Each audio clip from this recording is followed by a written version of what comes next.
ایک بار کا ذکر ہے، شہر میں ایک خاندان اپنی بیٹی کی شادی کی تیاریوں میں مصروف تھا۔ سب چاہ رہے تھے کہ شادی مہنگی ہو تاکہ لوگ تعریفیں کریں، رشتہ دار متاثر ہوں اور خاندان کی عزت بڑھے۔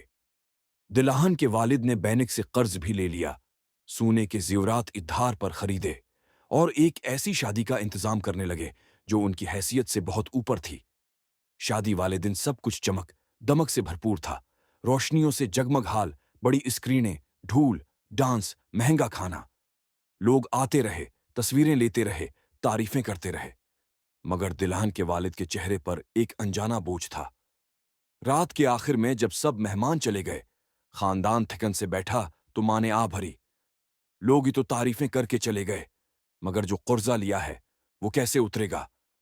دلہن نے باپ کا ہاتھ تھاما اور کہا، ابو، اگر شادی سادگی سے ہو جاتی تو کیا میرا رشتہ کمزور پڑ جاتا؟ کیا لوگ ہمیں کم عزت دیتے؟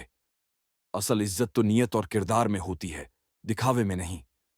باپ کی آنکھوں میں آنسو آ گئے۔ اسے پہلی بار احساس ہوا کہ مہنگی شادی نے خوشی نہیں، صرف بوجھ بڑھایا ہے۔ اگلے دن اس نے اپنے بیٹے کی شادی سادگی سے کرنے کا فیصلہ کیا، صرف اپنے بجٹ میں، بغیر قرض، بغیر دکھاوے کے، اور اسی فیصلے نے پورے خاندان کو خوشی محسوس ہوئی۔